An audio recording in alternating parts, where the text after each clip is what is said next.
Good morning, students. Here, this class what we call is second QC biology. Let me start with what we call the chapter called human reproduction. We have discussed some of the concepts in the last classes. Which is that the class we are discussing what we call some of the terminologies we have studied. Along that we are going to study about what we call them is what is the structure of what we call them is male reproductive system na rachane hegide and what are the parts of that male reproductive system includes, and also we are studied about what female reproductive system and what are the parts of the female reproductive system, and diagram is very essential for your examination point of view. They are very important. Yak important that they can be asked in a skill question. One of the question they usually ask in your examination, that is called them is your male gamete, what you call them is a male reproductive system and the female reproductive system. Now let's know about the what are the free fertilization events. We should know about what you call them is a gametogenesis and gamete transfer. Before that, the integral part of a female reproductive system, that is called them is a mammary gland. The integral part of the what you call female reproductive system, the integral part, that is what you call them is a mammary glands. They are involved in the process. Even process involved they are involved in the process of what you call them is a reproductive female reproductive system ಅನೇಕ ಕ್ರಿಯೆಗಳಲ್ಲಿ ಇದು ಒಂದು integrated ಆಗಿರುತ್ತೆ ಹೆಂಗೆ structurally as well as the functionally. For example, various processes like what you call them is ovulation, fertilization ಆಗುವಂಥದ್ದು, fertilization ಆದ್ಮೇಲೆ what you call them is egg fertilization ಆದ್ಮೇಲೆ ಏನಾಗುತ್ತೆ what you call them is embryo development and fetus development ಆಗುವಂಥದ್ದು, after delivery ಆಗುವಂಥದ್ದು, ಇವೆಲ್ಲ ಕ್ರಿಯೆಗಳಲ್ಲಿ ಇದು ಒಂದು integrated ಆಗಿ structurally and functionally it is integrated with that. and it is also what you call them is ಅದಕ್ಕೆ ಪೂರಕವಾಗಿ ಇದು ಕಾರ್ಯನಿರ್ವಹಿಸುತ್ತವೆ. what you call them is ovulation ಆದ್ಮೇಲೆ egg fertilize ಆದ್ರೆ what you call milk secretion ಆಗಲಿಕ್ಕೆ it is going to ready ಅನ್ನೋದು. and post natal care what you call them is natal ಅಂದ್ರೆ ಹುಟ್ಟಿದ ಮಗು ಆದ್ಮೇಲೆ ಕೇರ್ ಮಾಡಲಿಕ್ಕೆ we can see that the mammary glands are very essential. The females are usually they can post natal care by giving what you call milk to their children. That is called them as mammary glands. ಇಲ್ಲಿ mammary glands ಅಂದ್ರೆ human mammary glands ಅಲ್ಲಿ ಮುಖ್ಯವಾಗಿ ನಾವು there are paired mammary glands are present in a fertile female having what you call them as a functional pair of mammary glands are present ಅನ್ನೋದು. in what you call all females, ಇದಕ್ಕೆ ನಮಗೆ one of the mammals, one of the characteristic of the all mammals is the presence of mammary glands. You can see ಇಲ್ಲಿ the functional pair of what you call them is a functional mammary glands are present in all females ಇಲ್ಲಿ ಕಂಡು ಬರುತ್ತೆ ಅನ್ನೋದು.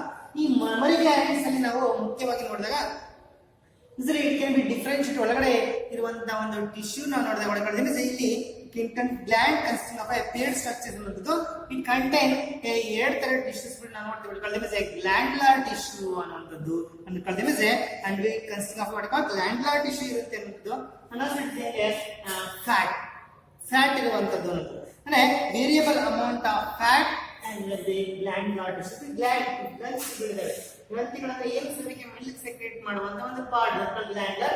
ಆಮೇಲೆ ಸುತ್ತ ಒಂದು fatty tissue ಇದೆ called the variable amount of fat. ಅಂದ್ರೆ mammary glands includes a paired structure. They are the paired structures.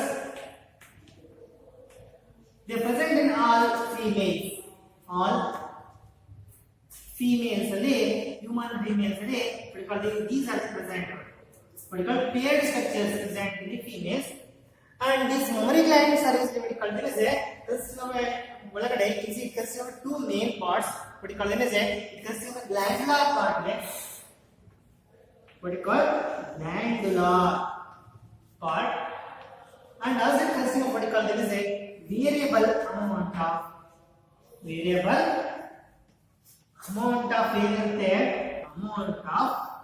fat ಇರುತ್ತೆ. It consists of these what you call them as a what you call glandular part and also variable amount of fat. You can see here this is called as a glandular part. This is called as a white and ಇಲ್ಲಿ side ಗೆ ಸುತ್ತ ಇರುತ್ತೆ what you call them as adipose cells ಗೆ ಈ fat store ಆಗಿರುತ್ತೆ. cushion like it going to what you call them as a cushion like tissue which going to what you call them as a protective in function ಅಂತೋ usually insulator ಆಗಿ ಕೆಲಸ ಮಾಡುವಂತದ್ದು. and what you call them as a that is called them as ಈ ಒಂದು ಸುತ್ತ ಇರುವಂತ what you call variable amount of fat is there. Usually there are two main parts ಒಳಗಡೆ ಕಂಡು ಬರೋದು glandular part and also variable amount of fat. Fat is present in cells. Those cells are called them as adipose sites ಅಂತ ಕರೀತೀವಿ. ಈಗ breast ಅಲ್ಲಿ ಹಿಂದ್ಗಡೆ reefs ಇರ್ತವೆ, pectoral region, pectoral regions. ಈ ಪೆಕ್ಟೋರಲ್ ರೀಜನ್ಸ್ ಅಲ್ಲಿ ಹಿಂದ್ಗಡೆ ಇರುವಂತಹ ರಿಪ್ಸ್ ಇದು ಮಸಲ್ಸ್ ರಿಪ್ಸ್ ಇರ್ತದೆ ಅಂಡ್ ಪೆಕ್ಟೋರಲ್ ಮೇಜರ್ ಮಸಲ್ ಇರ್ತದೆ. On that you can see somebody called the mammary glands are present. These functional mammary glands, there are pair of mammary glands which consists of what we call two main regions. ಒಳಗಡೆ notice ಮಾಡ್ತೀವಿ contain what we call glandular part as well as the variable amount of fat. ಇಲ್ಲಿ in case of this glandular part ಅಂದಲ್ಲ, ಅದರಲ್ಲಿ ಮುಖ್ಯವಾಗಿ ನಾವು glandular part ನಾವು divide ಮಾಡ್ತೀವಿ. ಅದಕ್ಕೆ divide into 15 to 20 what we call mammary lobes. ನಾವು ಈ ಒಂದು ಗ್ಲ್ಯಾಂಡ್ಯುಲರ್ ಪಾರ್ಟ್ ಏನಿದೆ ಇದನ್ನ ಏನ್ ಮಾಡ್ತೀವಿ, ನಾವು ಡಿವೈಡೆಡ್ ಇಂಟು 15 20 ಆಯ್ತು ಲೋಬ್ಸ್ ಗಳಿದಾವೆ ಅಂತ ಹೇಳ್ತೀವಿ. Consider 15 to 20 what we call them as a mammary lobes. Okay ಅಂತ ಕರಿತೀವಿ. what we call them as a mammary lobes ಅನ್ನೋದು. ಇಲ್ಲಿ mammary lobes containing what we call them as a cluster of cells. ಆ ಒಂದು ಪ್ರತಿಯೊಂದು lobe ಅಲ್ಲಿ ಗುಂಪಾದಂತ cells ಗಳು ಕಂಡು ಬರ್ತವೆ. what we call them as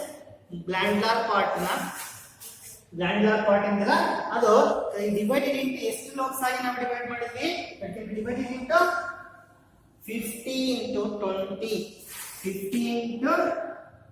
20 mammary lobes. ಏನಾಗಿ ಡಿವೈಡ್ ಮಾಡಿದ್ವಿ, mammary lobes ಆಗಿ ಡಿವೈಡ್ ಮಾಡಿದ್ವಿ.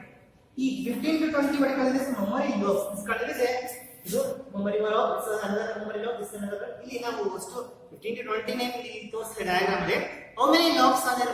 15 to 20 mammary lobes are present. This is for example, this is the one lobe and this is what called another lobe. It consisting of what? It consisting of a cluster of cells. ಗುಂಪಿದವೆ, cluster of cells. These cluster of cells, those cells are what you call them as the lobes. ಏನಿದೆ, it consisting of a cluster of cells ಇರ್ತವೆ. Those lobes are what you call them as alveoli. ಎಂತ ಕರೀತೀವಿ, alveoli ಅಂತ ಕರಿತೀವಿ. alveoli ಅಂತ ಕರಿತೀವಿ. ಈ alveoli ಅಂತ ಅನ್ನೋದು alveoli ಅನ್ನೋದು ಬಿಟ್ಟೆ sac like structures ನೋಡಕ್ಕೆ ಕಾಣುವ sac ಚೀಲ ತರ ಇರುವಂತ ರಚನೆಗಳಾಗಿ ಕಂಡಿವೆ. they are called the containing of cluster of cells. these are cells of alveoli ಅಂದ್ರೆ sac like ಅನ್ನೋದು. these cells secrete the milk.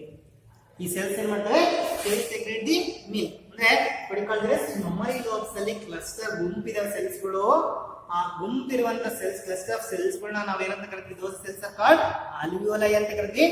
these cells they are going to secrete the milk. milk ಎಲ್ಲಿ secret ಆಗುತ್ತೆ ಅಂದ್ರೆ they are going to secrete in the milk alveoli. ಅಲ್ಲಿ ಈ secreted milk is present in this what we call as a cavity. ಆ ಒಂದು lumen ಅಥವಾ ಈ ಸೆಲ್ಲಿನ ಒಳಗಡೆ ಕ್ಯಾವಿಟಿ ಇರುತ್ತಲ್ಲ, ಆ ಒಂದು ಜಾಗದಲ್ಲಿ ಈ ಒಂದು ಮಿಲ್ಕ್ ಸೆಕ್ರೆಟ್ ಆಗಿರುತ್ತೆ. ಅದಕ್ಕೆ ಸೆಕ್ರೆಟರಿ ಪಾರ್ಟ್ ಮಾಡುವಂತದ್ದು ಈ ಒಂದು ಸೆಲ್ಸ್ ಗಳಿರೋದ್ರಿಂದ ಇದು ಗ್ಲ್ಯಾಂಡುಲಾರ್ ಪಾರ್ಟ್. ಗ್ಲ್ಯಾಂಡುಲಾರ್ ಪಾರ್ಟ್ ಅಂತ ಯಾಕೆ, because it going to secrete cells of these glandular part ಇರುವಂತ ಸೆಲ್ಸ್ ಗಳು ಏನಾವಲ್ಲ alveoli cells ಗಳು, they are going to what you call them as a secrete the milk ಅನ್ನೋದು. that milk is stored in the lumen of the alveoli. ಈ alveoli ನ lumen ಅಂದ್ರೆ ಈ ಒಂದು ಸೆಲ್ಸ್ ಒಳಗಿರುವಂತ ಜಾಗ, ಕ್ಯಾವಿಟಿ. ಆ ಕ್ಯಾವಿಟಿ ಒಳಗಡೆ you can see the presence of what you call them as a milk. next what you call them as ಏನಾಗಿದೆ, ಈ ಒಂದು ಸೆಲ್ಸ್ ಬಿಡಿದಲ್ಲ, ಈ alveoli opens into the alveoli open ಆಗುವಂತ ಟ್ಯೂಬ್ಸ್ ಗಳು, that called as a mammary tubules. ಈ alveoli ಎಲ್ಲ ಎಲ್ಲಿ open ಆಗ್ತವೆ, ಓಪನ್ಸ್ ಅಂತ ಮಾಡಿಕೊಳ್ಳಿ mammary lobes. ದೋಸ್ತು this mammary lobe ಅಲ್ಲಿ ನಾವು ಮಾಡಿಕೊಳ್ಳಿ ಸೇ mammary lobe ಅಲ್ಲಿ this opens ಮಾಡಿಕೊಳ್ಳಿ mammary tubule. ಏನು ಓಪನ್ ಆಗ್ತವೆ, this is what ಮಾಡಿಕೊಳ್ಳಿ ಸೇ ದೋಸ್ತು mammary lobes. but ಈ mammary lobes ಸೆಲ್ಸ್ ಗಳ alveoli opens ಅಂತ ಮಾಡಿಕೊಳ್ಳಿ a tube like cells ಅಂತ ಮಾಡಿಕೊಳ್ಳಿ ಸೇ ಒಂದು ಟ್ಯೂಬ್ಸ್ ಗಳಿಗೆ ಓಪನ್ ಆಗೋದು mammary tubules. ಓಕೆ ಅಂತ ನಾವು mammary tubules ಅಂತ ಕರಿತೀವಿ. alveoli ಓಪನ್ ಆಗುವಂತ ಒಂದು ಟ್ಯೂಬ್ಸ್ ಗಳಿಗೆ ಅಂತ ಕರೆಯುವ mammary tubules. ಅಂದ್ರೆ ಇದು ನೋಡಿ ಎಲ್ಲ alveoli cells ಈ ಒಂದು ಟ್ಯೂಬ್ಸ್ ಗೆ ಓಪನ್ ಆಗ್ತವೆ. ಈ ಕೊಡ್ಕೊಳ್ತೇನೆ ಈ mammary tubules of each lobe, ಈ ಎಲ್ಲ ಒಂದು ಲೋಬ್ ಏನಿರುವಂತ ಎಲ್ಲ mammary tubules of each lobe that going to join to form a duct. ನೋಡಿ ಇಲ್ಲೆಲ್ಲ mammary tubules ಇದ್ದಾರೆ, ಮಮರಿ ಟ್ಯೂಬ್ಯೂಲ್ಸ್ ನೆನಪಿಟ್ಕೋಬೇಕು. ಮಮರಿ ಟ್ಯೂಬ್ಯೂಲ್ಸ್ ಮಮರಿ ಲೋಬ್ಸ್ ಅಲ್ಲಿ ಅಂದ್ರೆ ಒಂದು ಅಲ್ವಿಯೋಲೈ. ಅಲ್ವಿಯೋಲೈ ಎಲ್ಲಿ ಓಪನ್ ಆಗುತ್ತೆ ಅಂದ್ರೆ alveoli opens into what you call this mammary tubules ನೆನಪಿಟ್ಕೊಳ್ಳಿ. what you call alveoli opens into ಎಲ್ಲ ಅಲ್ವಿಯೋಲೈ ಸೆಲ್ಸ್ ಎಲ್ಲಿ ಓಪನ್ ಆಗುತ್ತೆ opens into mammary tubules. Mammary tubules of each lobe ಪ್ರತಿಯೊಂದು ಲೋಬಿನ mammary tubules they opens into what you call this ಎಲ್ಲಿ open ಆಗ್ತವೆ they opens into the mammary duct. ಪ್ರತಿಯೊಂದು ಲೋಬಿನ mammary tubules ಗಳು ಎಲ್ಲಿ ಓಪನ್ ಆಗ್ತವೆ they opens into mammary duct. ಹೆಂಗ್ ಓಪನ್ ಆಗೋ they opens into the mammary duct ಗೆ ಓಪನ್ ಆಗ್ತವೆ. ಈ ಮಮರಿ ಡಕ್ಟ್ ಓಪನ್ ಆಗೋ ಪ್ರತಿಯೊಂದು ಲೋಬ್ ಅಲ್ಲಿರುವಂತ ಅಲ್ವಿಯೋಲೈ ಸೆಲ್ಸ್ ಗಳು ಓಪನ್ ಆಗ ಟ್ಯೂಬ್ಗೆ ಮಮರಿ ಟ್ಯೂಬ್ಯೂಲ್ಸ್ ಅಂದು. ಆ ಮಮರಿ ಟ್ಯೂಬ್ಯೂಲ್ಸ್ ಆಫ್ ಪ್ರತಿಯೊಂದು ಲೋಬಿನಲ್ಲಿರುವಂತ ಮಮರಿ ಟ್ಯೂಬ್ಯೂಲ್ಸ್ ಗಳು ಎಲ್ಲಿ ಓಪನ್ ಆಗ್ತವೆ ಒಂದು ಮಮರಿ ಡಕ್ಟ್ ಓಪನ್ ಆಗ್ತವೆ. ಹೀಗೆ number of mammary ducts of the numerous mammary ducts of the lobes all lobes several mammary ducts of the each lobe ಪ್ರತಿಯೊಂದು ಲೋಬಿನ mammary duct mammary duct they all opens into ಎಲ್ಲವೂ open ಆಗುವಂತ ಎಲ್ಲ open ಆಗುವ ಜಾಗ ಸ್ವಲ್ಪ wide ಆಗಿರುವಂತ ಒಂದು cushion. It's called mammary ducts of each lobe. This ಲೋಬಿನ ಮಮರಿ ಡಕ್ಟ್, ಈ ಲೋಬಿನ ಮಮರಿ ಡಕ್ಟ್, ಈ ಲೋಬಿನ mammary ducts several mammary ducts of the each lobe ಪ್ರತಿಯೊಂದು ಲೋಬಿನ ಮಮರಿ ಡಕ್ಟ್ಸ್ ಓಪನ್ಸ್ ಇದೆ wider part that is called as ampulla. ಏನಂತೀವಿ what you call this mammary duct of mammary duct ಯಾವಾಗಿರುತ್ತೆ ಪ್ರತಿಯೊಂದು ಲೋಬಿನ ಮಮರಿ ಡಕ್ಟ್ ಮಮರಿ ಟ್ಯೂಬ್ಯೂಲ್ಸ್ ಸೇರಿಕೊಂಡು ಏನೈತೆ ಮಮರಿ tubules ಸೇರಿಕೊಂಡು ಮಮರಿ ಡಕ್ಟ್ ಆಗುತ್ತೆ. ಪ್ರತಿಯೊಂದು ಲೋಬಿನಲ್ಲಿ ಅಲ್ವಿಯೋಲೈ ಸೆಲ್ಸ್ ಓಪನ್ ಆಗೋ ಡಕ್ಟ್ ಗೆ ಮಮರಿ ಟ್ಯೂಬ್ಯೂಲ್. ಮಮರಿ ಟ್ಯೂಬ್ಯೂಲ್ ಆಫ್ ಈಚ್ ಲೋಬಿನ ಸೇರಿಕೊಂಡು ಏನಂತೆ ಮಮರಿ ಡಕ್ಟ್ ಆಗುತ್ತೆ. ಅಂತ ಮಮರಿ ಡಕ್ಟ್ ಆಫ್ ಎಲ್ಲಾ ಲೋಬ್ ಸೆವೆರಲ್ ಲೋಬ್ಸ್ ಇದ್ದಾವೆ ಎಲ್ಲ ಓಪನ್ಸ್ ಇದೆ ಸ್ವಲ್ಪ ವೈಡರ್ ಅಂತ ಪಡಿಕೊಳ್ಳಿ. ಸೆವೆರಲ್ ಮಮರಿ ಡಕ್ಟ್ ಕೆಲವು ಅನೇಕ ಸೆಲ್ಸ್ ಸೇರ್ಕೊಂಡು ಮಮರಿ ಡಕ್ಟ್ಸ್ ಗಳು they wide open into wider part ಅಂತ ಪಡಿಕೊಳ್ಳಿ. ಮಮರಿ ಆಂಪುಲಾ ಆಂಪುಲಾ ಅಂತ ಕರೀತಾರೆ. ಆಂಪುಲಾ ಅಂದ್ರೆ ಮಮರಿ ಡಕ್ಟ್ ಅಲ್ಲಿ ಸೆವೆರಲ್ ಲೋಬ್ಸ್. ಇದು duct ಮಮರಿ ಪಡಿಕೊಳ್ಳಿ. This was one duct of this lobe. This was one memory duct of this several lobes joined together to form a memory ampulla. Memory ampulla ಅನ್ನತ್ತೆ that lead into one of the that is called as a narrow circle. ನೇರವಾದ duct ಏನಂತೆ next ಎಲ್ಲಾ memory ducts ಗಳು next opens ಆಗ್ತವೆ. ಒಂದು ಕಡೆ narrow duct lactiferous duct. Memory ampulla opens into lactiferous duct. lactiferous duct ಗೆ open ಆಗುತ್ತೆ. ಈ lactiferous duct ಏನಂತೆ through which they would call this milk is sucked by the young ones. ಈ young ones ಏನದವಲ್ಲ what call fetus ಏನಿದೆ ಮಗು ಆ ಒಂದು it going to suck the blood through the what call this ಈ ಒಂದು lactiferous duct ಇಂದ it going to suck the blood. ಹಂಗಾಗಿ this is called as ಈ ಒಂದು ತುದಿಯ ಪೋರ್ಷನ್ ಏನಿದೆ ಅದನ್ನ called as projected that is what called as a nipple ಅಂತ ಕರೀತೀವಿ. and here also you can see variable amount of fat in the tissues called as ಹಾಗೆ ನಾವು ಎರಡು ಭಾಗಗಳನ್ನ ಡಿಫರೆನ್ಶಿಯೇಟ್ ಮಾಡಿದ್ವಿ. ಮಮರಿ ಗ್ಲ್ಯಾಂಡ್ಸ್ ಅಲ್ಲಿ what called glandular part and what called as a variable amount of what called as glandular part ಆಗಿದೆ variable amount of fat ಇದೆ. ಈ ಒಂದು glandular part ಅಲ್ಲಿ ಇರ್ತದೆ ಇದು ಡಿವೈಡ್ what called as ಅನೇಕ ಲೋಬ್ಸ್ ಆಗಿ ನಾವು ಡಿವೈಡ್ ಮಾಡಿದ್ವಿ. ಅವನ್ನ what called as ಮಮರಿ ಲೋಬ್ಸ್ ಅಂತ ಕರೆದ್ವಿ. ಪ್ರತಿಯೊಂದು ಲೋಬ್ ಅಲ್ಲಿರುವಂತಹ ಕ್ಲಸ್ಟರ್ ಆಫ್ ಸೆಲ್ಸ್ ನ ಅಲ್ವಿಯೋಲೈ ಅಂತ ಕರೆದ್ವಿ. ಅಲ್ವಿಯೋಲೈ ಸೆಲ್ಸ್ ಏನದಲ್ಲ they going to secrete the milk ಅಂತ ಹೇಳಿದ್ವಿ. ಆ ಮಿಲ್ಕ್ ಏನ ಸೆಕ್ರೆಟ್ ಆಗಿರುತ್ತೆ ಆ ಒಂದು ಲುಮೆನ್ ಅಥವಾ ಕ್ಯಾವಿಟಿ ಒಳಗಡೆ ಇರುತ್ತೆ ಅಂತ ಹೇಳಿದ್ವಿ. ಆ ಒಂದು ಈ ಅಲ್ವಿಯೋಲೈ ಸೆಲ್ಸ್ ಎಲ್ಲ ಓಪನ್ ಆಗುವಂತ ಡಕ್ಟ್ ಗೆ ಮಮರಿ ಡಕ್ಟ್ಸ್ ಅಂತ ಕರೆದ್ವಿ. ಪ್ರತಿಯೊಂದು ಲೋಬ್ ಅಲ್ಲಿರುವಂತ ಅಲ್ವಿಯೋಲೈ ಸೆಲ್ಸ್ ಗಳು they going to open duct called as mammary ducts. Mammary duct of each lobe ಪ್ರತಿಯೊಂದು ಲೋಬಿನ ಮಮರಿ ಡಕ್ಟ್ಸ್ ಗಳು ಜಾಯಿನ್ ಆಗಿ ಮಮರಿ ಟ್ಯೂಬ್ಯೂಲ್ಸ್ ಓಕೆ ಪ್ರತಿಯೊಂದು ಸೆಲ್ಸ್ ಗಳನ್ನ ಓಪನ್ ಆಗ್ತಾವಲ್ಲ ಡಕ್ಟ್ ಅದಕ್ಕೆ ಮಮರಿ ಟ್ಯೂಬ್ಯೂಲ್ಸ್ ಅಂತ ಕರೀತೀವಿ. ಮಮರಿ ಟ್ಯೂಬ್ಯೂಲ್ ನ ಈಚ್ ಲೋಬ್ ಪ್ರತಿಯೊಂದು ಲೋಬಿನ ಮಮರಿ ಟ್ಯೂಬ್ಯೂಲ್ಸ್ ಗಳು ಓಪನ್ ಆಗುತ್ತೆ ಮಮರಿ ಡಕ್ಟ್ ಅಂತ ಕರೀತೀವಿ. ಹಂಗೆ mammary ducts of several lobes memory duct of several lobes joined together for what we call this a wider part is open ಆಗುತ್ತೆ. It's what called memory ampulla ಅಂತ ಹೇಳಿದ್ರೆ memory ampulla leads into a narrow duct. It's called as a lactiferous duct. Lactiferous duct ಇಂದ through which the milk is sucked by the young one. This is called the structure of what we call as a mammary gland. You have to write the diagram. ಇದನ್ನು ಕೇಳ್ತಾರೆ diagram male reproductive system, female reproductive system, sometimes also what we call as a structure of a mammary gland. Mammary gland ಅಲ್ಲಿ ಎರಡು ಭಾಗಗಳು ಇರಬೇಕು. Glandular part what we call as fat ಇದೆ ಅನ್ನೋದು. Glandular part ಅಲ್ಲಿ ಇರುವಂತದ್ದು ಲೋಬ್ಸ್ ಗಳಿದಾವೆ. ಆ ಲೋಬ್ಸ್ ಒಳಗಡೆ ಕ್ಲಸ್ಟರ್ ಆಫ್ ಸೆಲ್ಸ್ ಗಳಿರ್ತವೆ. ಆ ಸೆಲ್ಸ್ ಗಳು ಓಪನ್ ಆಗುವಂತ ಡಕ್ಟ್ ಗೆ what we call ಮಮ್ಮರಿ ಟ್ಯೂಬ್ಯೂಲ್ಸ್ ಅಂತ ಕರಿತೀವಿ. ಅಂತ ಅನೇಕ ಟ್ಯೂಬ್ಯೂಲ್ಸ್ ಗಳು ಆ ಒಂದು ಲೋಬಿನ ಅನೇಕ ಟ್ಯೂಬ್ಯೂಲ್ಸ್ ಗಳು ಜಾಯಿನ್ ಆಗುವಂತ ಡಕ್ಟ್ ನ what we call ಮಮ್ಮರಿ ಡಕ್ಟ್ ಅಂತ ಕರಿತೀವಿ. ಅಂತ ಮಮ್ಮರಿ ಡಕ್ಟ್ ಆಫ್ ಸೆವರಲ್ ಲೋಬ್ಸ್ ಗಳು ಜಾಯಿನ್ ಆಗೋದು what we call what we call mammary ampulla ಅಂತ ಕರೀತೀವಿ. mammary ampulla that going to leads into what we call as tubule, small narrow tube open ಆಗುತ್ತೆ called as lactiferous duct ಅಂತ ಹೇಳಿದ್ರೆ this is the structure of what we call as mammary glands. Okay, you have studied about what is these are the mammary glands are the present characteristic feature of the mammals, and these mammary glands usually they going to secreting milk during the what we call as after the birth of the baby is delivered, is going to these mammary glands will be going to secrete the milk to feed their young ones.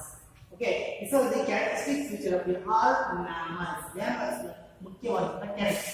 Now let us pass on to what we call as baby acid, what we call reproductive system or male reproductive system is studied and the female reproductive system is studied. Here ಈ ಒಂದು reproductive system ಅಲ್ಲಿ ಏನಾಗುತ್ತೆ next pre-fertilization ನಲ್ಲಿ gametogenesis ಆಗುತ್ತೆ. Let me in this class let me study about what we call as gametogenesis. Gametogenesis ಅಂದ್ರೆ what is gametogenesis? Gametogenesis ಪದದಲ್ಲಿ mostly scientific terms usually the word itself says what we call as what is going to happen. ಏನಾಗುತ್ತೆ gamete formation ಅಂದ್ರೆ this is gametogenesis. Gametogenesis ಅಂದ್ರೆ the formation of gametes ಉಂಟಲ್ಲ but the formation of gametes in gonads. Gonads ಯಾವು primary sex organs ಆದಂತ testis and females ಅಲ್ಲಿ primary sex organ ಅಂತ ovary ಒಳಗಡೆ ಈ ಒಂದು gamete formation ಆಗುತ್ತೆ. What is gametogenesis? Gametogenesis is the formation of ಏನ್ formation ಅಂದ್ರೆ gametes in gametes are the male gametes for and the female gamete called in the egg. In gonads ಅಲ್ಲಿ what called as primary sex organs. Gonads ಏನು primary sex organs. ಯಾವ sex organs like testis in case of male, testis in male and ovary in case of the what we call as female. What we call as formation of gametes in gonads. Gonads are primary sex organs like testis in male and what we call as ovary in case of what we call as female. That is called as gametogenesis. What is gametogenesis? ಅಂದ್ರೆ the formation of gametes. ಇಲ್ಲಿ ನಾವು particular ಇದರಲ್ಲಿ ಎರಡು steps ಗಳು ಗ್ಯಾಮೆಟೋಜೆನೆಸಿಸ್ ಅಲ್ಲಿ gamete formation ಅಲ್ಲಿ ಏನಂತಾರ ಇಲ್ಲಿ ಎರಡು ಜೀವಿಗಳಿವೆ ಮೇಲ್ ಅಂಡ್ ಫೀಮೇಲ್ ಅಂತ ಸೆಕ್ಸ್ ಮೇಲೆ ನಾವು ಡಿಫರೆನ್ಶಿಯೇಟ್ ಮಾಡಿದ್ವಿ. ಮೇಲ್ಸ್ ಅಲ್ಲಿ ಆಗುವಂತ ಒಂದು ಕ್ರಿಯೆನ ನಾವು ಸ್ಪರ್ಮೆಟೋಜೆನೆಸಿಸ್ ಅಂತ ಕರಿತೀವಿ. ಅದೇ ಫೀಮೇಲ್ಸ್ ಅಲ್ಲಿ ಆಗುವಂತ ಗ್ಯಾಮೆಟೋಜೆನೆಸಿಸ್ ನಾವು egg is called ovum oogenesis. Sperm ಆಗಿ ಸ್ಪರ್ಮೆಟೋಜೆನೆಸಿಸ್ and gametogenesis is what we call as spermatogenesis in case of male, spermatogenesis, and that is in case of what we call female is called as oogenesis. It is very important to get schematic representation ಬರೋದಕ್ಕೆ exam ಅಲ್ಲಿ explain the schematic representation of what we call as spermatogenesis oogenesis ಅಂತ ಕೇಳ್ತಾರೆ. Now let me know one by one what we call as spermatogenesis. ಈ spermatogenesis ಹೇಗಾಗುತ್ತೆ? Here what is meant by spermatogenesis? The formation particular ಆಗಿ ಹೇಳ್ತೀವಿ ನಾವು formation of gametes ಯಾವುದು ಅಂತ ಹೇಳ್ತೀವಿ ಜನರಲ್ ಆಗಿ gametogenesis ಅಲ್ಲಿ ಇಲ್ಲಿ ಪರ್ಟಿಕ್ಯುಲರ್ ಆಗಿ we have to write what is called formation of a male gamete sperm in the seminiferous tubule of the testis. In the seminiferous tubule of the testis ಒಳಗಡೆ seminiferous tubule ಅಲ್ಲಿ ಆಗುವಂತ ಒಂದು ಕ್ರಿಯೆಗೆ ನಾವು test ಒಳಗೆ ಏನು ಮಾಡಲ್ಪಟ್ಟಿದೆ seminiferous tubule. ಆ seminiferous tubule ಒಳಗಡೆ ಈ ಒಂದು ಮೇಲ್ ಗ್ಯಾಮೆಟ್ ಅದರ ಸ್ಪರ್ಮ್ ಫಾರ್ಮೇಷನ್ ಆಗುತ್ತೆ.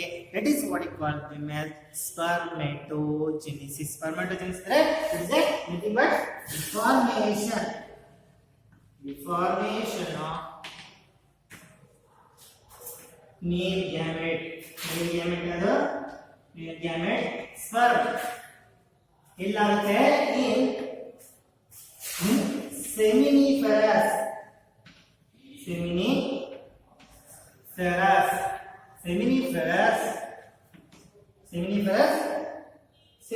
ಆಗಿರೋದ್ರಿಂದ tissue seminiferous tissue of testis. seminiferous tubule ಅಂತ ಹೇಳೋದು.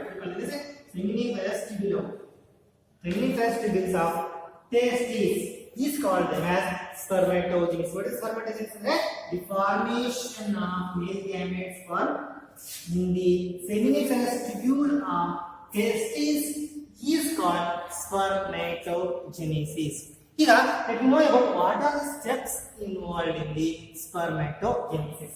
I want to write that one. Say steps of the spermatogenesis, and with a schematic representation, I want to represent the what you call the spermatogenesis. ಇಲ್ಲಿ ಏನಾದ್ರು ಸ್ಪರ್ಮಟೋಜೆನಿಸಿಸ್ ಎಲ್ಲಾಗುತ್ತೆ ಅಂತ ನಿಮಗೆ ಗೊತ್ತಿದೆ. Spermatogenesis is going to take place what you call the testis ಒಳಗಿರುವಂತ seminiferous tubule ಒಳಗಡೆ formation ಆಗುತ್ತೆ. when the what you call the male individual come to the maturity, ಈ going to produce these sperms ನ produce ಮಾಡ್ತಾ ಹೋಗ್ತಾರೆ. ಇಲ್ಲಿ for our convenience the spermatogenesis ನಾವೇನ್ ಮಾಡಿದ್ವಿ for the study purpose we divided into 3 main steps are there, which is called as spermatogenesis ಇರುವಂತ 3 steps. which are the 3 steps in case of spermatogenesis.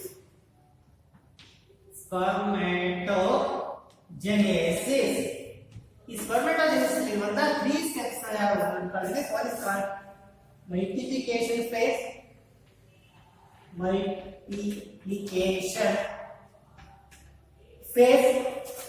ಅಂತ ಹೇಳಿದ್ವಿ. First phase, second is called as a growth phase, and third one is called as a maturation phase.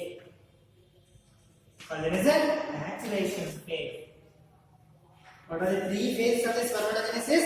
One is called multiplication phase, second one is called the growth phase, and third one is called maturation phase. ಅಂತ ನಾವು 3 ಹಂತಗಳಲ್ಲಿ ಈ ಒಂದು ಸ್ಪರ್ಮಟೋಜೆನಿಸಿಸ್ ನ ನಾವು ಓದ್ತೀವಿ.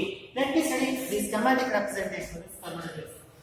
ನಾವು spermatogenesis ಆಗಬೇಕಾದ್ರೆ ಎಲ್ಲಿ ನಡೀತದೆ ಅಂತ ಹೇಳಿದ್ರೆ seminiferous tubule ಒಳಗಡೆ ನಡೀತದೆ.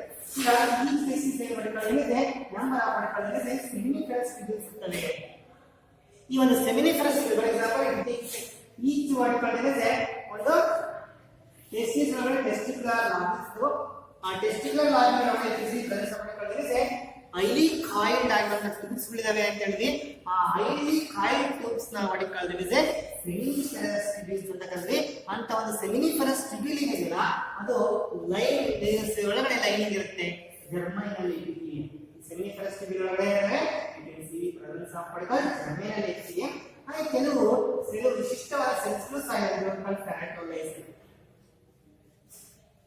This is a structure of a seminiferous tubule consisting of what called germinal epithelium. Here and there you can see presence of what called germinal epithelium ಇದೆ. And also you can see what called germinal epithelium and ferretolysis.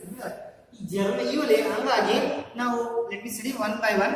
ಇದರೊಳಗಡೆ formation ಆಗುತ್ತೆ seminiferous tubule ಒಳಗಡೆ. you can see the formation of what called sperm formation ಆಗುತ್ತೆ.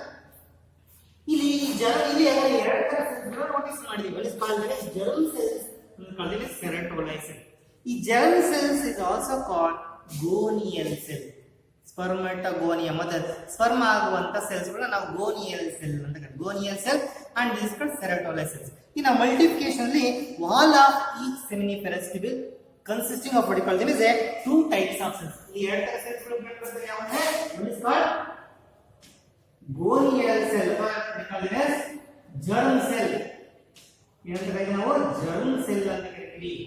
ಆಮೇಲೆ ಏನಂತ ಕರಿತೀವಿ ಇನ್ನೊಂದು ತರ ಸೆಲ್ ಇದೆ ಅದಕ್ಕೆ ಸೆರೆಟೋಲೈ.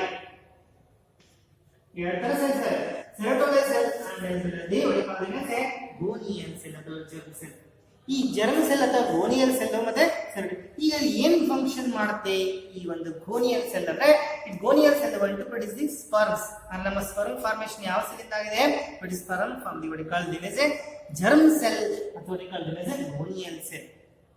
and serotonin cells in function it going it's a what call them as a nourish ಮಾಡುತ್ತೆ nourishing cell. it's going to nourish the developing ಆಗ್ತಿರುವ ಒಂದು sperms nourish ಮಾಡುತ್ತೆ ಅಥವಾ it going to provide the nutrition to the what call them as a ಈ gonial cell ಗೆ ಪೋಷಕಾಂಶಗಳನ್ನ ಒದಗಿಸಿಕೊಡುತ್ತೆ. and going to provide the nutrition to the developing sperms ಗೆ ಬೇಕಾದಂತ ಪೋಷಕಾಂಶಗಳನ್ನು ಒದಗಿಸಿಕೊಡುತ್ತೆ nutritive cell.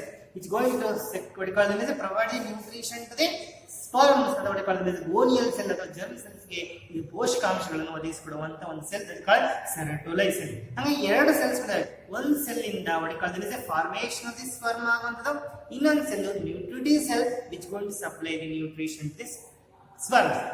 one cell ಏನ್ ಮಾಡುತ್ತೆ produces the sperm produce ಮಾಡೋ cell ಯಾವ್ದಂದ್ರೆ germ cell which one cell going to produce nutrition serotonin cell. one mass what is serotonin cell nutritive cell which going to supply the nutrition to the because sperms ಅಂತ ಬರೀರಿ. now let me call them as ಇಲ್ಲಿ ಈ ಒಂದು ಕ್ರಿಯೆಯಲ್ಲಿ ಏನಾಗುತ್ತೆ ಇಲ್ಲಿ diploid ಈ cells ಏನಾಗವಲ್ಲ ಇವೆಲ್ಲ diploid germ cells are easily diploid and they ಏನಾಗ್ತವೆ usually and repeated mitosis ಅವು ಡಿವೈಡ್ ಆಗ್ತವೆ. ಈ ಒಂದು these cells ಒಂದು repeated mitosis ಏನಂದ್ರೆ ರಿಪೀಟೆಡ್ ಆದಂತ ಮೈಟೋಸಿಸ್ ಆಗಿ it forms what we call them as ಈ gonial cell ಏನವಲ್ಲ germ cells undergoes a repeated division to form a large number of spermatogonia. ಏನಾಗ್ತವೆ germ cells the gonial cell undergo repeated ಆದಂತ ಎಂತ division ಆಗುತ್ತೆ ಇಲ್ಲಿ mitotic division. Mitotic division ಆಗೋದನ್ನ equal division ಅಂತ ಕರಿತೀವಿ. ಈ ಒಂದು ಮೈಟೋಟಿಕ್ ಡಿವಿಷನ್ ಆಗೋದ್ರಿಂದ ಅನೇಕ ಇಲ್ಲಿ 2n cells chromosomes germ cells ಅಲ್ಲಿ ಈ ಆಗುವಂತ ಸೆಲ್ಸ್ ಗಳು ಸಹ ಫಾರ್ಮೇಷನ್ ಆಗ್ತದೆ. ಆ ಸೆಲ್ಸ್ ಏನಂತೆ 2n set for example I go try and systematic this is called as germ cell. ಅದನ್ನ ಗೋನಿಯಲ್ ಸೆಲ್ ಅಥವಾ germ cell. ಅದು ಗೋನಿಯಲ್ ಸೆಲ್ ಅಂತ ಕರೀತಾರೆ ಸ್ಪರ್ಗೋನಿಯಲ್ ಸೆಲ್ ಅಂತ ನಾವು ಬರೀತೀವಿ ಅಥವಾ ಕರೀತಾರೆ germ cell ಅಂತ ನಾವು ಬರೀತೀವಿ. and class called sperm mother cell. sperm mother cell ಇದೇನಾಗುತ್ತೆ undergo the repeated division. ಎಂತ ಡಿವಿಷನ್ ಆಗುತ್ತೆ repeated mitosis. repeated mitosis ಆಗುತ್ತೆ it forms what called this two ಎಂತ ಡಿವಿಷನ್ ಮೈಟೋಟಿಕ್ ಡಿವಿಷನ್. ಇಲ್ಲಿ 2n ಇದ್ರೆ ಇಲ್ಲಿ ಸಹ ಏನಾಗುತ್ತೆ ಈ ಸೆಲ್ಸ್ ಗಳಲ್ಲಿ ಸಹ 2n ಸೆಟ್ ಆಫ್ ಕ್ರೋಮೋಸೋಮ್ಸ್ ಆಗುತ್ತೆ. Repeated division. ಈಗ ರಿಪೀಟೆಡ್ ಒಂದು ಸೆಲ್ ಡಿವೈಡ್ ಆಗಿ ಮತ್ತೆ ರಿಪೀಟ್ ಮಾಡ್ತೀವಿ ಆಗ್ತಾ ಇರುತ್ತೆ repeated division. thereby it increases the number of cells ಈ ತರ increase ಆಗ್ತಾ repeated ಆಗಿ ಡಿವಿಷನ್ ಆಗುತ್ತೆ number of cells going to increase. what is that division is called repeated mitotic division. you can see number of cells going to increase. however when we done repeated division the form of cells these cells are what called as a spermatogonia. spermatogonia ಈ ಎಂತ ಸೆಲ್ಗಳಿಗೋ these are called spermatogonial cells. sperm mother cells ಆಗ್ತವೆ.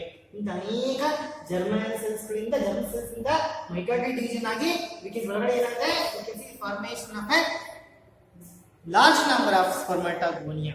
spermatogonia ಆಗುತ್ತೆ ಯಾವ process ಇಂದ ಆಗಿದೆ by repeated mitotic division. ಅವರ repeated mitosis ಎಲ್ಲಾ cells ಗಳು ಕ್ರೋಮೋಸೋಮ್ ನಂಬರ್ ಎಷ್ಟಿದೆ 46 ಇದ್ರೆ ಎಲ್ಲಾ ಸೆಲ್ಸ್ ಗಳಲ್ಲಿ what called as ಎಷ್ಟಿದೆ 46. ನಿಮಗೆ ನಾವು ನೆನಪಿಟ್ಕೊಳ್ಳಿ ಈ ಒಂದು ಜರ್ಮ್ ಸೆಲ್ಸ್ ಇಂದನೇ ನಾವು ಸ್ಪರ್ಮ್ ಫಾರ್ಮೇಷನ್ ಆಗೋದು ಅಂತ ಹೇಳಿದ್ವಿ.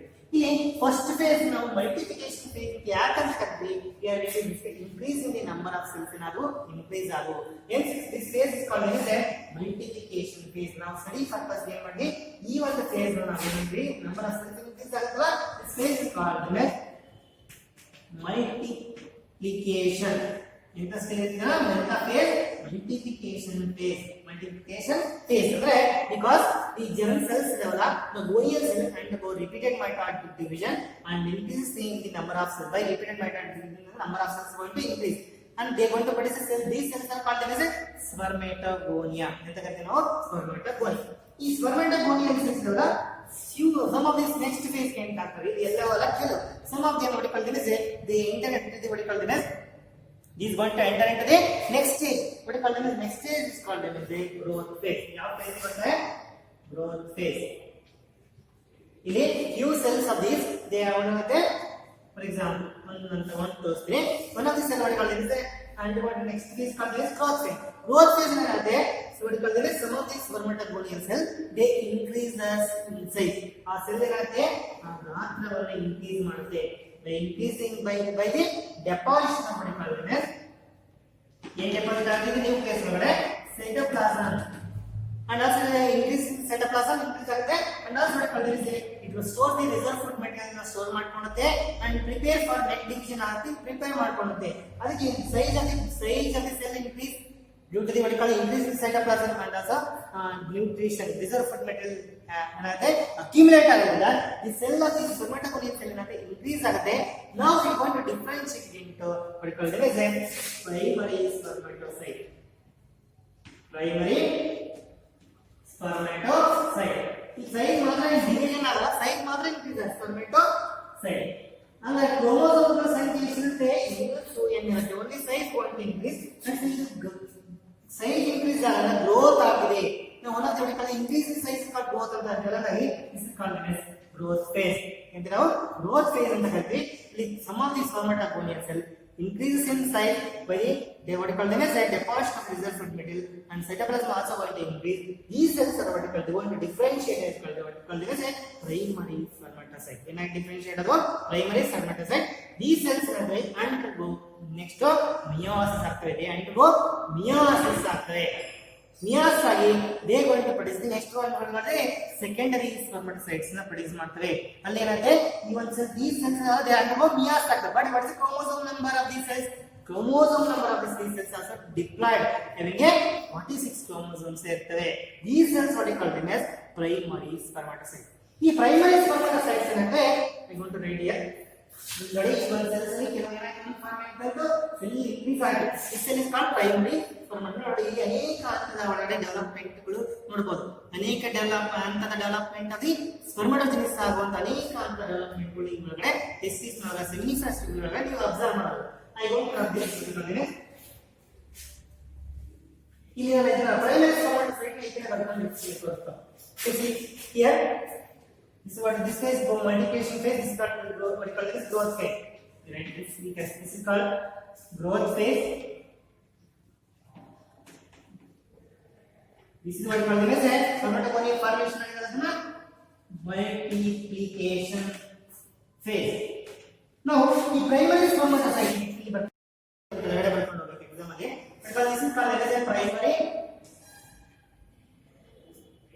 spermatocyte primary spermatocyte ಈ primary spermatocyte is diploid ಇರುತ್ತೆ ನಿಮಗೆ 46 chromosomes ಇರುತ್ತೆ growth percent ಇದೆ ಈ primary spermatocyte undergoes the first meiotic division ಅಂದ್ರೆ reduction division meiosis reduction division ಹಂಗಾಗಿ ಏನಾಗುತ್ತೆ meiosis ಆಗುತ್ತೆ meiotic division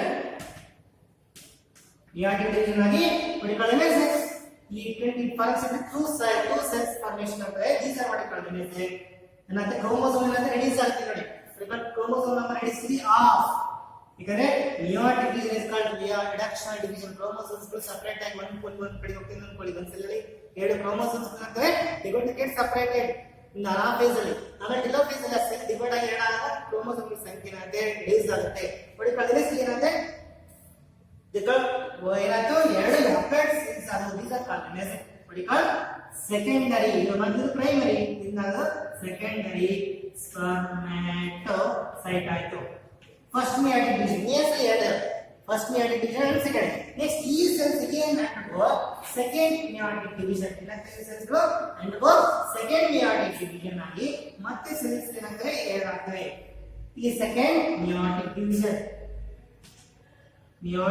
division ಆಗಿ they form only two cells second meiotic division is equational division ಅಂದ್ರೆ n ಇದ್ರೆ n ಇರುತ್ತೆ second meiotic division ಆಗಿ how many cells are formed totally because 4 haploid cells are formed these are called as secondary spermatocyte even ನಾವು spermatid what you call them as spermatid. ಇದಕ್ಕೆ ಅಂತ ಕರೀತೀವಿ ನಾವು spermatid ಅಂತ ಕರೀತೀವಿ. ಅಂದ್ರೆ secondary spermatocyte undergoes second meiotic division to form a 4 haploid cells ಆಗ್ತವೆ. ಈ secondary spermatocyte itself ಇದೆ haploid ಅಂತ ಇದು ಮತ್ತೆ ಸೆಕೆಂಡ್ ಮೆಯಾಟಿಕ್ ಅವರ ಇಕ್ವೇಷನಲ್ ಡಿವಿಷನ್ ಸೇಮ್ ಆಗುತ್ತೆ ಕ್ರೋಮೋಸೋಮ್ಸ್ ಬಗ್ಗೆ what you call them as second ಎಷ್ಟು ಸೆಲ್ಸ್ ಅದು 4 ಸ್ಪರ್ಮಾಟಿಡ್ಸ್ ಅದು. ಈ ಸ್ಪರ್ಮಾಟಿಡ್ಸ್ ಏನಾಗುತ್ತೆ ಅಂಡರ್ಗೋ ಮೆಟಮಾರ್ಫೋಸಿಸ್ ಬದಲಾವಣೆ ಆಗ್ತವೆ. ಮಾರ್ಫಾಲಜಿಕಲ್ ಆಗಿರೋಂತ ಫಿಸಿಯಾಲಜಿಕಲ್ ಆದಂತ ಬದಲಾವಣೆಗಳಾಗಿ they going to differentiate into ಇದು ನಾನ್ ಮೊಟೈಲ್ ಆಗಿರುತ್ತೆ ಚಲಿಸೋದಿಲ್ಲ ಅಂತವೇ ದೇ ಗೋಯಿಂಗ್ ದಿ ಸೆಲ್ಸ್ ಅಂದ್ರೆ ದೇ ಅಂಡರ್ಗೋ ಡಿಫರೆನ್ಶಿಯೇಷನ್ ಮೆಟಮಾರ್ಫೋಸಿಸ್ ಆಗಿ they going to differentiate into ಏನಾಗಿ ಡಿಫರೆನ್ಶಿಯೇಟ್ ಆಗ್ತದೆ ನಾನ್ ಮೊಟೈಲ್ ಆಗಿರುವಂತ ಸ್ಪರ್ಮಟಿಡ್ಸ್ ಮೊಟೈಲ್ ಚಲಿಸೋದಿಲ್ಲ. ನಾನ್ ಮೊಟೈಲ್ ಆಗಿರುತ್ತೆ ಈ ಸ್ಪರ್ಮಟಿಡ್ಸ್ ಏನಾದ್ರೆ they undergo differentiation morphological changes ಆಗಿ they undergo differentiation to form a motile structure those are called as sperms. ಈ ರೀತಿಯಾಗಿ ಇದರೊಳಗಡೆ ಪ್ರೈಮರಿ ಸ್ಪರ್ಮಟೋಸೈಟ್ ಸೆಕೆಂಡರಿ ಸ್ಪರ್ಮಟೋಸೈಟ್ ಇಂದ ಸ್ಪರ್ಮಟಿಡ್ಸ್ ಇಂದ ಫಾರ್ಮೇಷನ್ ಸ್ಪರ್ಮ್ಸ್ ಫಾರ್ಮೇಷನ್ ಆಗುತ್ತೆ. ಹೀಗೆ ನೋಡಿಕೊಳ್ಳ್ತೇವೆ. ಈ ರೀತಿಯಾಗಿ ನೋಡಿಕೊಂಡು ನಿಮಗೆ ಅರ್ಥ ಆಯ್ತಾ ನೋಡಿಕೊಳ್ಳ್ತೇವೆ ಹೌದು ಸ್ಪರ್ಮ್ ಫಾರ್ಮೇಷನ್ ಆಗುತ್ತೆ ಅಂದ್ರೆ ಫಸ್ಟ್ ಜರ್ಮ್ ಸೆಲ್ ಇರುತ್ತೆ ಗೋನಿಯಲ್ ಸೆಲ್ ಅಂದ್ರೆ ಜರ್ಮನ್ ಎಪಿಥೆಲಿಯಂ ಇರುವಂತಹ gonial cell germ cell undergo mitosis repeated mitosis ಆಗಿ ನಂಬರ್ ಆಫ್ ಸೆಲ್ಸ್ ಇನ್ಕ್ರೀಸ್ ಆಗ್ತದೆ. ದೀಸ್ ಆರ್ ಕಾಲ್ಡ್ ಸ್ಪರ್ಮಟೋಗೋನಿಯಾ ಅಥವಾ ಸ್ಪರ್ಮ್ ಮದರ್ ಸೆಲ್ ಅಂತಾರೆ. ಇದರಲ್ಲಿ ಸಮಾಧಿ ನೋಡಿಕೊಳ್ಳ್ತಿದೆ ಸ್ಪರ್ಮಟೋಗೋನಿಯಾ ಅಥವಾ ಸ್ಪರ್ಮಟೋಗೋನಿಯಲ್ ಸೆಲ್ ಅಂದ್ರೆ they going increase in size by the deposition of reserve food material and increase in the cytoplasm. This is called primary spermatocyte. ಈ primary ಸ್ಪರ್ಮಟೋಸೈಟ್ ಅಲ್ಲಿ 46 chromosome ಈ ಸೆಲ್ಸ್ ಅಂಡರ್ಗೋ ಮಿಯಾಸಿಸ್ ಆಗುತ್ತೆ. ನೆಕ್ಸ್ಟ್ ಈ ಸೆಲ್ ಏನಾಗುತ್ತೆ primary spermatocyte undergo meiosis to form a 2 haploid cells are formed that's called secondary spermatocyte. Secondary spermatocyte undergoes second meiotic is the equation division ಆಗಿರೋದ್ರಿಂದ it forms into 4 haploid cells are formed. These are called which are non-motile is called spermatids ಅಂತ ಕರೀತೀವಿ. ಈ ಒಂದು spermatids ನ they going to differentiate morphological differentiation ಆಗಿ they going to form the sperm. ಈ ಒಂದು ಅಷ್ಟು ಪ್ರೋಸೆಸ್ ನಾವು ಸ್ಪರ್ಮಟೋಜೆನಿಸಿಸ್ ಅಂದ್ರೆ ಇಲ್ಲಿಂದ ಈ ಸ್ಟ್ರಕ್ಚರ್ ಸ್ಪರ್ಮಟಿಡ್ ಫಾರ್ಮೇಷನ್ ಸ್ಪರ್ಮ್ಸ್ ಆಗುವಂತ ಕ್ರಿಯೆಗೆ ಸ್ಪರ್ಮಿಯೋಜೆನಿಸಿಸ್. what you call them is a differentiation of a spermatid into sperm ಆಗುವಂತ ಒಂದು ಕ್ರಿಯೆಗೆ what you call ಒಂದು ಪದ ಇದೆ ಸ್ಪರ್ಮಿಯೋಜೆನಿಸಿಸ್. ನೋಡಿ ಸ್ಪರ್ಮಟೋಜೆನಿಸಿಸ್ ಅಷ್ಟು ಸ್ಪರ್ಮ್ ಆಗುವ ಒಂದು ಕ್ರಿಯೆ ಅದರಲ್ಲಿ ಈ ನಾನ್ ಮೊಟೈಲ್ ಅಂತ what you call ಹ್ಯಾಪ್ಲಾಯ್ಡ್ ಆಗಿರುವಂತ ಒಂದು ಸೆಲ್ ಸ್ಪರ್ಮಟಿಡ್ ಸ್ಪರ್ಮ್ ಆಗುವಂತ ಕ್ರಿಯೆಗೆ ಸ್ಪರ್ಮಿಯೋಜೆನಿಸಿಸ್ ಎಂತ ಕರೀತೀವಿ ಸ್ಪರ್ಮಿಯೋಜೆನಿಸಿಸ್ ಅಥವಾ ಸ್ಪರ್ಮೋಟೀಲಿಯೋಸಿಸ್ ಅಂತ ಕರೀತೀವಿ. ಸ್ಪರ್ಮೋಟೀಲಿಯಾಸಿಸ್ ಒಂದೇ ಸ್ಪರ್ಮಿಯೋಜೆನಿಸಿಸ್ ಇನ್ನೊಂದು ಪದ ಏನು ಸ್ಪರ್ಮಿಯೋಜೆನಿಸಿಸ್. ಸ್ಪರ್ಮಿಯೋಜೆನಿಸಿಸ್ ಏನಾಗಿದೆ ಅನ್ಡಿಫರೆನ್ಶಿಯೇಟ್ ಆಗಿರೋದು ಮುಖ್ಯವಾಗಿ ಪ್ರೋಸೆಸ್ ಬೈ ವಿಚ್ ಮೆಚೂರ್ ಆದಂತಹ ಒಂದು ಸ್ಪರ್ಮಾಟಿಡ್ ಏನಾದ್ರು ಡಿಫರೆನ್ಶಿಯೇಷನ್ ಅಂದ್ರೆ ಟ್ರಾನ್ಸ್ಫಾರ್ಮೇಶನ್ ಅಥವಾ ಡಿಫರೆನ್ಶಿಯೇಷನ್ ಆಫ್ ಎ ಸ್ಪರ್ಮಾಟಿಡ್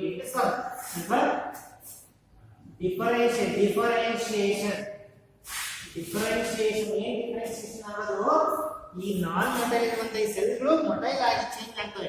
ಅದೇ non motile spermatid is changed into motile haploid sperms. ಅದಕ್ಕೆ differentiation of change morphological change ಬಾಹ್ಯವಾಗಿ ಬದಲಾವಣೆ ಆಗಿ ಸೇಲ್ ಆಗುವಂತದ್ದು ಈ ಸೆಲ್ಸ್ ಒಳಗಡೆ ಈ ಹ್ಯಾಪ್ಲಾಯ್ಡ್ ನ್ಯೂಕ್ಲಿಯಸ್ ಇರುತ್ತೆ. ಈ ಹೆಡ್ ಟೇಲ್ ಫಾರ್ಮೇಷನ್ ಆಗುತ್ತೆ. ಅದಕ್ಕೆ ಡಿಫರೆನ್ಶಿಯೇಷನ್ ಆಫ್ ಸ್ಪರ್ಮಟಿಡ್ into ಏನಾಗಿ ಡಿಫರೆನ್ಶಿಯೇಟ್ ಅದು ಸ್ಪರ್ಮ್ ಆಗಿ ಡಿಫರೆನ್ಶಿಯೇಟ್ ಆಗುತ್ತೆ. That is process called spermiogenesis. Spermiogenesis ಅಥವಾ spermateliosis. Teliosis ಅಂದ್ರೆ ಒಂದೇ, spermateliosis ಅಂದ್ರೆ ಒಂದೇ, ಅದು spermiogenesis ಅಂದ್ರೆ. ಹಾಗಾದ್ರೆ ಇನ್ನೊಂದು ಡೆಫಿನೇಷನ್ ಏನಂದ್ರೆ non motile spermatid haploid non motile spermatid is changed into motile. ಈ ಒಳಗೆ ಇನ್ಯಾಕ್ಟ್ ಫಸ್ಟ್ ಇನ್ಆಕ್ಟಿವ್ ಇರುತ್ತೆ, ಅದು ಚಲಿಸೋದಿಲ್ಲ. ಹಾಗೆ inactive non-motile spermatid is changes into active motile sperm. That is also called spermiogenesis. Inactive ಇರುವಂತ non-motile ಇರುವಂತ ಒಂದು ಸ್ಪರ್ಮಟಿಡ್ ಆಕ್ಟಿವ್ ಆಗಿರುವಂತ ಮೊಟೈಲ್ ಆಗಿರುವಂತ ಒಂದು ಸ್ಪರ್ಮ್ ಆಗಿ ಚೇಂಜ್ ಆಗುವಂತ ಒಂದು ಕ್ರಿಯೆಗೆ ಸ್ಪರ್ಮಿಯೋಜೆನಿಸಿಸ್. ಈಗ ಯಾವಾಗ ಈ ಸ್ಪರ್ಮ್ ಈ ತರ ಫಾರ್ಮೇಶನ್ ಆಗುವ ನೀವು ಇಲ್ಲಿ ಸೆರೋಟೋನಿನ್ ಅಂತ ಇದೆ. ಆ ಸೆರೋಟೋನಿನ್ ಗೆ ಈ ಒಂದು ಸ್ಪರ್ಮ್ ಸಿಗುತ್ತದೆ. ಏಟಮ್ ಸ್ಪರ್ಮ್ ಏನಂತೆ ಎಂಬೆಡೆಡ್. ಏಟಮ್ ಸ್ಪರ್ಮ್ ಏನಂತೆ ಎಂಬೆಡೆಡ್. ಎಂಬೆಡೆಡ್ ಅಂದ್ರೆ ಮುಳುಕೊಳ್ಳುತ್ತೆ. ಎಲ್ಲಿ ಮುಳುಕೊಳ್ಳುತ್ತೆ? Embedded in the what you call the serotonin cell to get the nutrition. ಏನಂತೆ ಈ ನ್ಯೂಟ್ರಿಷನ್ ಅನ್ನು ಪಡ್ಕೊಳ್ಳಿಕ್ಕೆ ಏನಂತೆ ಏಟಮ್ ಸ್ಪರ್ಮ್ ಅನ್ನೋದು ಒಂದು embedded in the serotonin cell. Serotonin cell nutrition cells ಅಲ್ಲ, ಪೋಷಕಾಂಶಗಳು ಕೊಡುತ್ತೆ. ಹಂಗಾಗಿ ಈ ಏಟಮ್ what you call the ಈ ಒಂದು ಸ್ಪರ್ಮ್ ಏನಂತೆ embedded in the serotonin cells and get the nutrition. After the getting the nutrition, they going to develop, and these sperms they release ಆಗ್ತವೆ. Release into what called one characterized. This is what you call as ಯಾವ ಇದು ಸೆಮಿಫೆರಸ್ಟಿಬಿಲ್ lumen ಒಳಗಡೆ release ಆಗ್ತವೆ. That process called as spermiation. ನಿಮಗೆ ಇದೊಂದು ಪದ ಮತ್ತೆ what you call as spermiogenesis ತಾನೆ. It's what you call as spermiation. What is meant by spermiation ಅಂತಲೂ ಕೇಳ್ತಾರೆ. Spermiogenesis is the formation of sperm from what is in a semifrestible of the gonads. What is meant by spermiogenesis? What is called as non-motile ಆಗಿರುವಂತ inactive spermatid motile ಆಗಿರುವಂತ active ಆಗಿರುವಂತ ಒಂದು sperm ಆಗೋದು. ಫ್ಲಾಜೆಲ್ ಇರುವಂತ active ಆಗಿರುವಂತ sperm ಆಗೋದು. Differentiation of ಸ್ಪರ್ಮಾಟಿಡ್ into sperm ಆಗುವಂತ ಒಂದು ಕ್ರಿಯೆಗೆ ಸ್ಪರ್ಮಿಯೋಜೆನೆಸಿಸ್. ಈಗ ಆಫ್ಟರ್ ಸ್ಪರ್ಮ್ ಫಾರ್ಮೇಷನ್ ಅಂದಾಗ ಆ sperms they embedded in the tissue. ಯಾವ ಟಿಶ್ಯೂ ಒಳಗೆ ಎಂಬೆಡ್ ಆಗಿರ್ತವೆ? ಈ ಸೆರೋಟೋನಿನ್ ಸೆಲ್ಸ್. ಯಾವ ಸೆಲ್ಸ್ ಅಂದ್ರೆ ಸೆರೋಟೋನಿನ್ ಸೆಲ್ಸ್ ಒಳಗಡೆ ಎಂಬೆಡ್ ಆಗಿರ್ತವೆ. ಆ ಎಂಬೆಡ್ ಆಗಿರುವಂತ ಇದ್ದು ಉಳಿದುಕೊಂಡು ಅಂದ್ರೆ ಹೊರಗಡೆ ಗೆಟ್ ದಿ ನ್ಯೂಟ್ರಿಷನ್ ಪಡ್ಕೊಂತಾರೆ. ಆಫ್ಟರ್ ದಟ್ ಏನಂದ್ರೆ after getting nutrition they release into the what you call them as a lumen of the semifrestible.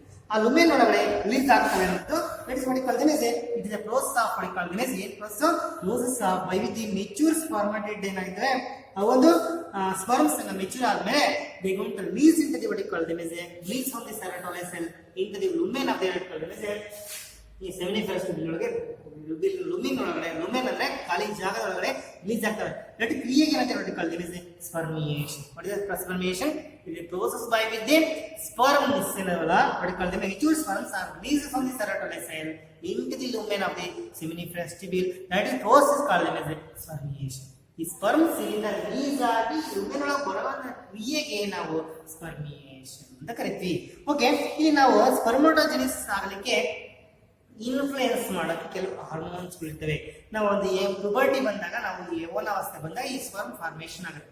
ಆ ಫಾರ್ಮೇಷನ್ ಆಗಲಿಕ್ಕೆ ಯೂಸಲಿ ಅಟ್ ಪ್ಯೂಬರ್ಟಿ ಸಿಗ್ನಿಫಿಕೆಂಟ್ ಆದಂತ ಇನ್ಕ್ರೀಸ್ ಆಗುತ್ತೆ ಕೆಲವು hormones. But call them as a secretion of some of the hormone going to take place secreted from the ನಮ್ಮ brain ಒಳಗೆ thalamus ಅಂತ ಇದೆ. But call them as a ಒಂದು ಭಾಗದ ಕಾಲ್ thalamus ಅಂತ. ಆ ಥಾಲಮಸ್ ಏನ್ ಮಾಡುತ್ತೆ? ಗೋಯಿಂಗ್ ಟು ರಿಲೀಸ್ ಗೊನಾಡ್ ನ ಸ್ಟಿಮ್ಯುಲೇಟ್ ಮಾಡುವಂತ ಒಂದು ಹಾರ್ಮೋನ್ ರಿಲೀಸ್ ಮಾಡುತ್ತೆ. ಗೊನಾಡ್ಸ್ ಸೆಕ್ಸ್ ಆರ್ಗನ್ಸ್ ನ ಅದಕ್ಕೆ ಗೊನೆಡೋಟ್ಗಳಿವೆ. ಏನಂತ ಕರಿತೀವಿ? ಗೊನೆಡೋಟ್ರೋಪಿಕ್ ರಿಲೀಸಿಂಗ್ ಹಾರ್ಮೋನ್ ಏನ್ ಮಾಡುತ್ತೆ? At the age of puberty it is significant increase in the one of the hormone going to increase ಆಗುತ್ತೆ. But what is that hormone? Call increase level of hormone ಏನಾಗುತ್ತೆ? ಯಾವ hormone ಇರ್ತದೆ? Gonadotropic releasing hormone ಅಂತ. Gonadotropic releasing hormone. I want to rub this. Okay, ಯಾಕೆ puberty ಬಂದಾಗ ಒಂದು hormone release ಆಗುತ್ತೆ ಅಂತ ಹೇಳಿ. Which that hormone? call them as gonadotropic releasing hormone, GnRH. ಏನಂತದ್ದು? call them as GnRH, gonadotropic releasing hormone is going to release at the age of puberty. ಅಲ್ಲಿ level ಹೆಚ್ಚು ಆಗುತ್ತೆ. this hormone is produced by the hypothalamus. ಯಾವ hormone ಇದು produce ಮಾಡೋ hormone produce ಮಾಡೋದು ಯಾವುದು? Hypothalamus. Hypothalamus ಅಂದ್ರೆ ಏನು? It is one of the part of the brain ಒಂದು ಪಾರ್ಟ್ ಹೈಪೋಥಾಲಮಸ್. ಈ ಹೈಪೋಥಾಲಮಸ್ ಸೆಕ್ರೆಟ್ ಮಾಡುವಂತ ಈ ಒಂದು ಹಾರ್ಮೋನ್ ನ ಗೊನೆಡೋಟ್ರೋಪಿಕ್ ರಿಲೀಸಿಂಗ್ ಹಾರ್ಮೋನ್. ಇದ್ರ ಲೆವೆಲ್ ಪ್ಯೂಬರ್ಟಿ ಒಳಗೆ ಹೆಚ್ಚಾದಾಗ ಸ್ಪರ್ಮಟೋಜೆನಿಸಿಸ್ ಆಗುತ್ತೆ. ಈ ಒಂದು ಹಾರ್ಮೋನ್ ಅಂದ್ರೆ ಈ ಒಂದು gonadotropic hormone it's going to stimulate the gonads. ಇದೇನ್ ಮಾಡ್ತಿದ್ದು?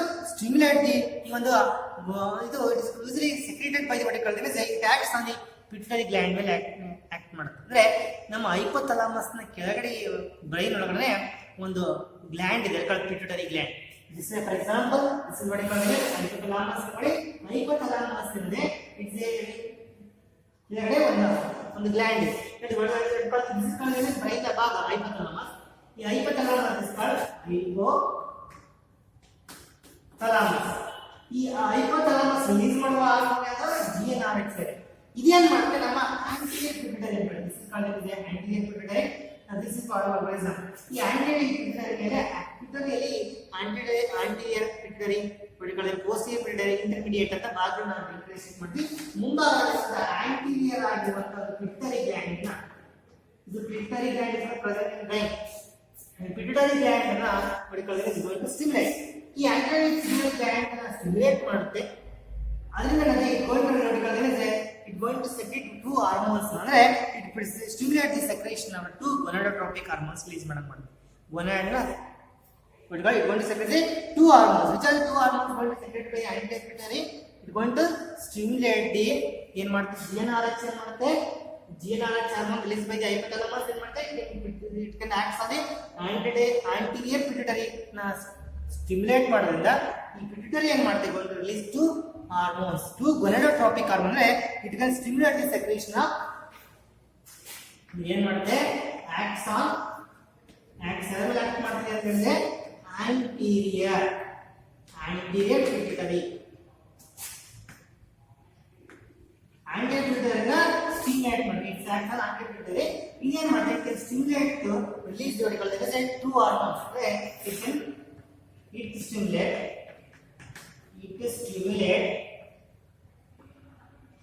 to release two gonadotropin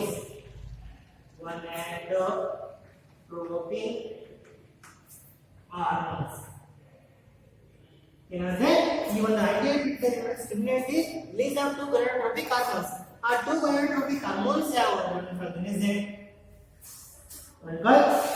LH luteinizing hormone, another called FSH follicle stimulating hormone.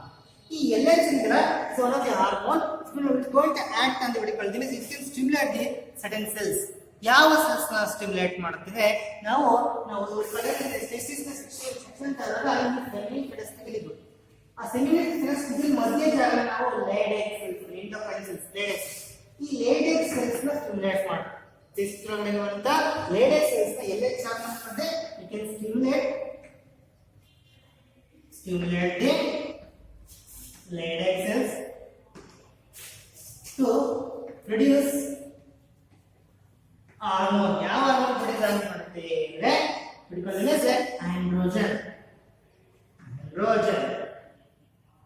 ಈ ಆಂಡ್ರೋಜನ್ ಏನು ಮಾಡುತ್ತೆ? it can influence the promote the spermatogenesis. Spermatogenesis ಆಗಕ್ಕೆ ಕಾರಣ ಆಗಿದೆ. ಆಂಡ್ರೋಜನ್ ಏನು ಮಾಡುತ್ತೆ? Promote ಅವಾಗ ಸ್ಪರ್ಮಟೋಜೆನೆಸಿಸ್. ಯಾವ ಹಾರ್ಮೋನಿಂದ? Androgen hormone. ಆಂಡ್ರೋಜನ್ ಹಾರ್ಮೋನ್ ಯಾರು ರಿಲೀಸ್ ಮಾಡ್ತು? ಲೇಟೆಕ್ ಅಂತ ಒಂದು ಸೆಲ್ ಇದೆ. ಈ ಸೆಲ್ ನೋಡಿ, ಈ ಸೆಮಿಫೆರಸ್ಟಿಕಲ್ ಮಧ್ಯದಲ್ಲಿ ಜಾಗ ಸ್ಪೇಸ್ ನ ಇಂಟರ್ಸ್ಟಿಷಿಯಲ್ ಸ್ಪೇಸ್ ಅಂತ ಅಲ್ಲಿರುವಂತ ಕೆಲವು cells Leydig cells, endocrine cells ಅವೇನ್ ಮಾಡ್ತಾರೆ? ಗೋಯಿಂಗ್ ಟು ಪ್ರೊಡ್ಯೂಸ್ ಒಂದು ಯಾವ್ದು ಕಾಲ್ಡ್ ಟೆಸ್ಟೋಸ್ಟೆರಾನ್ ಅಥವಾ ಆಂಡ್ರೋಜನ್ ಅಂತ ಕರೀತೀವಿ. ಅದು ಪ್ರಮೋಟ್ ದಿ ಸ್ಪರ್ಮಟೋಜೆನೆಸಿಸ್. ಈ ರೀತಿಯಾಗಿ ಹೇಳಿದೆ. ಇನ್ನೊಂದು FSH ಏನ್ ಮಾಡುತ್ತೆ? it acts on the stimulate the serotonin cells. Serotonin cells ಮೇಲೆ ಆಕ್ಟ್ ಮಾಡುತ್ತೆ. act on the serotonin cells and also it can produce certain factors which going to helps in the spermiogenesis. FSH ಏನು ಮಾಡುತ್ತೆ? which acts on ಮೇಲೆ act ಮಾಡುತ್ತೆ, which acts on ನಮ್ಮ serotonin cells ಮೇಲೆ act ಮಾಡುತ್ತೆ. acts on serotonin cells and ಅಷ್ಟೇ ಅಲ್ಲ, and release ಕೆಲವು ಫ್ಯಾಕ್ಟರ್, ಕೆಲವು ರಿಲೀಸ್ some factors ರಿಲೀಸ್ ಮಾಡ್ತೀವಿ. release some factors are responsible for what we call is a spermiogenesis. What is spermiogenesis? The formation of sperm from spermatid. ಈ non motile ಆಗಿರುವಂತ inactive spermatid active ಆಗಿ motile ಆಗಿ change ಆಗ್ತಾವಲ್ಲ, ಬಾಲ್ ಅವರಂಗೆ ನೋಡಿ flagella ಇರಂಗೆ ಆ ಚೇಂಜ್ ಆಗಲಿಕ್ಕೆ ಕಾರಣ FSH ಹಾರ್ಮೋನ್. FSH ಹಾರ್ಮೋನ್ ಏನ್ ರಿಲೀಸ್ ಮಾಡುತ್ತೆ? Some of the factors, those factors are responsible for differentiation of a spermatid into what we call as a sperm ಆಗಿ ಚೇಂಜ್ ಆಗುತ್ತೆ. ಆ ಸ್ಪರ್ಮ್ ಆಗಿ ಚೇಂಜ್ ಆಗಬೇಕಂತ ಫ್ಯಾಕ್ಟರ್ಸ್ ಗಳನ್ನು ರಿಲೀಸ್ ಮಾಡೋದು FSH. ಹಿಂಗೆ these two hormones play a very important role during what we call the spermatogenesis. ಅದರ ಮುಖ್ಯವಾದಂತಹ ಪಾತ್ರವನ್ನು ನಿರ್ವಹಿಸುತ್ತವೆ. Okay, this I conclude the what we call the spermatogenesis. In the next class, let me study about the structure of this sperm. Next class.